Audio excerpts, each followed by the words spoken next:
आज की हमारी दुनिया विज्ञान और विज्ञान के अद्भुत चमत्कारों से भरी पड़ी है। लेकिन क्या आप जानते हो कि आखिर ये सब मुमकिन कैसे हो पाया? वैसे तो इस दुनिया में अरबों लोग पैदा होते हैं और चले जाते हैं, लेकिन इन्हीं में से कुछ लोग ऐसे होते हैं जो हमेशा लोगों के दिलों में जिंदा रहते हैं। वे इतिहास के पन्ने में हमेशा छाए रहते हैं। यही वे लोग होते हैं जो विज्ञान के नामुमकिन काम को मुमकिन कर देते हैं। ऐसे लोग हमेशा नेचर के नियमों को समझते हुए आगे बढ़ते हैं और अपने विकास के बंद रास्तों को खोलते हैं। आज हम ऐसे ही एक महान इंसान के बारे में जानेंगे जिसने प्रकृति के नियमों को समझते हुए मानवता के विकास को आगे बढ़ाने में महत्वपूर्ण योगदान दिया और इस पूरी दुनिया का नक्शा ही बदल कर रख दिया। उस महान इंसान का नाम है निकोला टेस्ला, एक ऐसा वैज्ञानिक जिसकी खोजों ने विज्ञान जगत में खलबली मचा दी। 19वीं सदी के महान वैज्ञानिकों में शुमार निकोला टेस्ला ने अपनी पूरी जिंदगी विज्ञान को ही समर्पित कर दी। वे physicist, mechanical engineer, electrical engineer होने के साथ साथ भविष्यवादी भी थे। निकोला बचपन से ही अद्भुत प्रतिभाशाली थे। उनका दिमाग काफी तेज था। बचपन से ही उन्हें नेचर से बड़ा लगाव था और वे विज्ञान और विज्ञान के रहस्यों के बारे में सोचते रहते थे। निकोला को विज्ञान में नए नए आविष्कार करने की प्रेरणा अपनी माँ से मिलती थी, जो खाली समय में घर में कई छोटे मोटे उपकरण बनाया करती थी। निकोला बचपन से ही काफी ब्रिलियंट थे। इस बात का अंदाजा इससे लगाया जा सकता है कि स्कूली दिनों में टेस्ला मैथ्स के कठिन से कठिन सवालों को भी बिना कागज पेन के अपने दिमाग में ही सॉल्व कर लेते थे। इतना ही नहीं, वे एडवांस कैलकुलस के सवालों को भी दिमाग में ही सॉल्व करते थे, जिससे उनके टीचर्स को ये लगता था कि टेस्ला कहीं से नकल कर रहे हैं। ये वो दौर था जब स्कूली शिक्षा खत्म करने के बाद युवाओं के पास केवल 2 चॉइसेज हुआ करती थी। एक तो ये कि वह पादरी बन जाएं और दूसरी कि वो सेना में भर्ती हो जाएं। लेकिन निकोला टेस्ला तो किसी और ही दुनिया के सपने देख रहे थे, एक ऐसी दुनिया जो रहस्यों से भरी थी, विज्ञान की दुनिया। बताया जाता है कि स्कूली शिक्षा खत्म करने के बाद निकोला के पिता ने उन्हें पादरी बनने को कहा, लेकिन उन्होंने इनकार कर दिया। उन्होंने अपने पिता से कहा कि वे आगे पढ़ना चाहते हैं।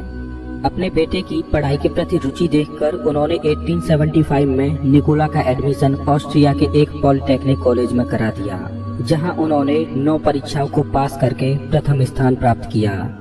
टेस्ला को नई नई खोज करने में बहुत रुचि थी, लेकिन इसके लिए वे आर्थिक रूप से कमजोर थे।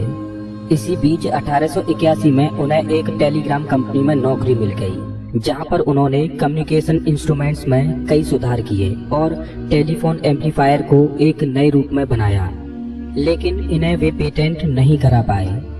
बताया जाता है कि निकोला टेस्ला की याददाश्त फोटोग्राफिक थी।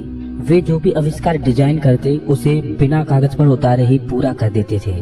इसलिए कुछ लोगों को लगता था कि टेस्ला के पास कोई दिव्य शक्ति है। हालांकि टेस्ला अक्सर कहा करते थे कि उनका संपर्क एलियन जैसे लोगों से होता है और उन्होंने टाइम ट्रेवल भी किया है, जहां उन्होंने फ्यूचर, प्रेजेंट और पास्ट तीनों को एक साथ जिया है।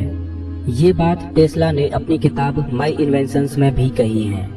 टेस्ला की इन्हीं खूबियों के चलते 1882 में उन्हें थॉमस एडिसन की कंपनी की फ्रांस यूनिट में नौकरी मिल गई और इसके बाद 1884 में इनका ट्रांसफर अमेरिका हो गया।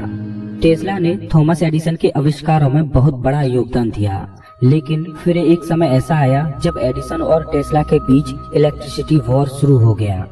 दोस्तों, इलेक्ट्रिसिटी वॉर पर मैं पहले ही एक वीडियो बना चुका हूँ, आप उसे हमारे चैनल पर देख सकते हो। एडिसन की कंपनी छोड़ने के बाद उन्होंने अपनी खुद की कंपनी खड़ी की और उन्होंने एसी प्रणाली को लाकर दुनिया की ही किस्मत बदल दी। एसी सिस्टम से दूर दूर तक बड़ी आसानी से और काफी सस्ती बिजली पहुंचाई जा सकती थी और आज भी पूरी दुनिया में घरों तक बिजली पहुंचाने के लिए एसी सिस्टम का ही उपयोग किया जाता है। आविष्कार मानो जैसे कि टेस्ला के खून में बसे हों। अपनी अद्भुत कल्पना शक्ति और बुद्धिमत्ता के चलते टेस्ला ने बहुत से ऐसे आविष्कार किए जिन्होंने वैज्ञानिकों में खलबली मचा दी, जिनमें से कुछ तो आज भी कार्यरत हैं, लेकिन कुछ इतिहास के पन्नों से ही गायब हो गए। 8 भाषाओं का ज्ञान रखने वाले निकोला टेस्ला जो भी सोचते थे वो उनके समय से कहीं अधिक आगे का होता था। इनके कुछ आविष्कार तो ऐसे थे जो अगर आज होते तो हमारी दुनिया का नक्शा कुछ अलग ही होता। सबसे पहले टेस्ला ने चक्रीय चुंबकीय क्षेत्र के सिद्धांत की खोज की और उनका एक आविष्कार जिन्होंने आज पूरी दुनिया को रोशन कर दिया वो था एसी इलेक्ट्रिसिटी मोटर का निर्माण। आपको बता दें कि एसी करंट से पहले अमेरिका में डीसी की सप्लाई की जाती थी, पर डीसी में कमियां बहुत थीं, जिसे टेस्ला ने उजागर किया और एसी सप्लाई लागू की। अमेरिका आने के बाद निकोला टेस्ला ने 1891 में टेस्ला कॉइल्स का निर्माण किया। टेस्ला कॉइल एक तरह की इलेक्ट्रिक सर्किट होती है जिसकी सहायता से कम करंट और हाई वोल्टेज की बिजली पैदा की जाती है। आज के समय में रेडियो, टेलीविजन और अन्य इलेक्ट्रॉनिक्स में टेस्ला कॉइल का काफी उपयोग किया जा रहा है और वायरलेस ट्रांसमिशन में इसका उपयोग हो सकता है। इसके बाद इन्होंने 1895 में रेडियो संचार तकनीक का आविष्कार किया। बताया जाता है कि रेडियो संचार तकनीक पर टेस्ला काम कर रहे थे और उन्होंने ये प्रोजेक्ट बखूबी पूरा भी कर लिया था, लेकिन 1895 में ही उनकी लैब में आग लग गई, जिसकी वजह से वे इसे पेटेंट नहीं करा पाए। और इसके बाद राजनीतिक कारणों के चलते रेडियो के आविष्कार का पेटेंट मार्कोनी नाम के एक इटालियन वैज्ञानिक को मिल गया। लेकिन अपनी मौत के कुछ महीनों बाद ही अमेरिका की एससी ने मार्कोनी के पेटेंट को अमान्य करार दे दिया और पेटेंट टेस्ला को दे दिया। लेकिन अफसोस कि वे ये अपनी आंखों से नहीं देख पाए। इसके बाद 1896 में निकोला ने हाइड्रो इलेक्ट्रिक पावर प्लांट का आविष्कार किया। इस प्लांट को बनाने में लगभग 3 साल लगे और 16 नवंबर 1896 को पहली बार इस प्लांट से नजदीकी इलाके में बिजली की सप्लाई की गई। टेस्ला के इस आविष्कार ने वैज्ञानिकों को काफी हैरान किया। इससे पहले सन 1893 में टेस्ला ने एक अनोखा आविष्कार किया जिससे लोग उन्हें पागल वैज्ञानिक भी कहने लगे।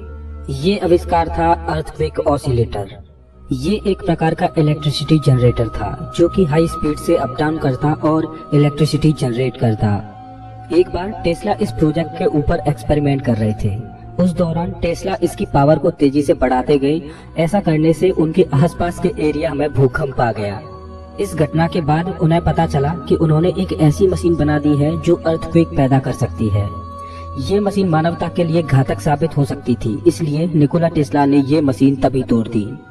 इसके बाद 1898 में इन्होंने खिलौने के आकार की एक नाव बनाई जो कि रिमोट से चलती थी। ये नाव अपने समय से कहीं अधिक आगे की थी। इस नाव को रिमोट से चलता देख लोगों को बहुत आश्चर्य हुआ और उन्हें लगा कि इसमें कोई प्रशिक्षित जानवर बैठा है जो उसे चला रहा है। लेकिन यही वो आविष्कार था जो आजकल के 3 मुख्य एडवांस टेक्नोलॉजी में उपयोग होता है: रोबोट, गाइडेड मिसाइल और रिमोट कंट्रोल। ये तीनों आविष्कार निकोला टेस्ला ने एक ही एक्सपेरिमेंट में कर दिए। इसके बाद 1901 में निकोला ने जो आविष्कार किया, अगर आज वो होता तो शायद हम अपने इस समय से 100 साल आगे होते। ये आविष्कार था वायरलेस इलेक्ट्रिसिटी का। इसमें निकोला टेस्ला एक गुंबदनुमा टावर बनाने पर काम कर रहे थे जिससे कि रेडियो ट्रांसमिशन द्वारा पूरे शहर में फ्री बिजली की सप्लाई पहुंचाई जा सके। और इसके लिए उन्होंने उस समय के न्यूयॉर्क के सबसे बड़े इन्वेस्टर्स में से एक जेपी मॉर्गन को अपने इस प्रोजेक्ट में पैसा लगाने को कहा। शुरुआत में तो जेपी मॉर्गन ने इस टावर में पैसा लगाया भी, लेकिन जब बाद में उन्हें पता चला कि टेस्ला इससे पूरे शहर में फ्री बिजली सप्लाई का सपना देख रहे हैं, तो उन्होंने टेस्ला के इस प्रोजेक्ट को फंड देना बंद कर दिया और आर्थिक स्थिति खराब होने के कारण 1905 में ये प्रोजेक्ट बंद करना पड़ा। और उसके बाद 1918 में जेपी मॉर्गन ने ये टावर पूरी तरह से तोड़वा दिया। टेस्ला के आविष्कारों का आधार ज्यादातर उनकी कल्पना शक्ति होती थी और इसी के चलते उन्होंने 1934 में डेथ बीम नामक एक प्रोजेक्ट पर काम करना शुरू किया। ये आविष्कार भी काफी एडवांस साबित होता अगर ये पूरा हो पाता। ये प्रोजेक्ट अगर सक्सेसफुली कंप्लीट होता तो हमारी दुनिया साई-फाई जैसी होती। डेथ बीम एक ऐसा हथियार था जो 250 मील दूर से ही दुश्मनों के 10,000 हवाई जहाजों को एक बार में ही खत्म कर देता। लेकिन इसके कंप्लीट न होने का कारण था फंड की कमी। टेस्ला के पहले इन्वेस्टर जेपी मॉर्गन ने इस प्रोजेक्ट पर फंड देने से मना कर दिया। हालांकि सोवियत संघ सरकार ने टेस्ला को $25,000 का चेक भी दिया था, लेकिन ये इस प्रोजेक्ट के लिए कम था और ये आविष्कार भी पूरा नहीं हो पाया। अपने साल के अंतिम दिनों में टेस्ला थॉट कैमरा बनाने पर काम कर रहे थे। ये एक ऐसा कैमरा होता जो किसी इंसान के थॉट्स को एक तस्वीर में बदल सकता था। टेस्ला इस प्रोजेक्ट के माध्यम से किसी इंसान के ब्रेन में चल रहे थॉट्स को डिकोड करके एक इमेज बनाना चाहते थे, लेकिन इस प्रोजेक्ट को भी ये पूरा नहीं कर पाए। टेस्ला के आविष्कार आइंस्टाइन और एडिसन के आविष्कारों से कम नहीं थे, मगर टेस्ला एक व्यापारी न होकर केवल विज्ञान की तर्ज पर काम किया करते थे और इस वजह से वे हमेशा ही आर्थिक रूप से कमजोर रहते। और 7 जनवरी 1943 को 86 वर्ष की उम्र में टेस्ला ने इस दुनिया को अलविदा कह दिया। बताया जाता है कि टेस्ला ने आजीवन विवाह नहीं किया क्योंकि उन्होंने अपना सारा समय विज्ञान और इसके आविष्कारों में लगा दिया। अपने जीवन के अंतिम दिनों में टेस्ला के कुछ प्रयोग असफल हो गए और कुछ वैज्ञानिक उनके ही पेटेंटों को चुराकर शोहरत पा रहे थे, जिससे वे डिप्रेशन का शिकार हुए। टेस्ला ने अपने समय में हजारों किताबों को पढ़ा। अपने वैज्ञानिक जीवन के दौरान निकोला टेस्ला ने द फ्लाइंग सॉसर और इम्प्रूव्ड एयरशिप्स जैसे प्रोजेक्ट्स पर भी काम किया, लेकिन लोगों ने इन पर भी अपनी गलत राय ही पेश की। टेस्ला को एक सनकी वैज्ञानिक के तौर पर भी देखा जा सकता है। वैसे तो टेस्ला को उनके आविष्कारों का श्रेय नहीं मिला और उनके प्रयोगों को सरकार ने दबा कर रखा है, लेकिन टेस्ला को विज्ञान जगत में काफी सम्मान दिया गया है। टेस्ला को उनके सम्मान में उनके 75वें जन्म दिवस पर टाइम मैगजीन ने अपने कवर पेज पर उन्हें जगह दी थी। इतना ही नहीं बल्कि चुंबकीय प्रभाव की यूनिट टेस्ला उन्हीं के सम्मान में है। टेस्ला को आज की आधुनिक दुनिया में वाईफाई का जनक माना जाता है। भले ही आज टेस्ला द्वारा किए गए आविष्कारों को उनके आविष्कार के तौर पर नहीं माना जाता हो, लेकिन टेस्ला ने जो मानवता के लिए किया है उसके लिए सदैव हम उनके ऋणी रहेंगे।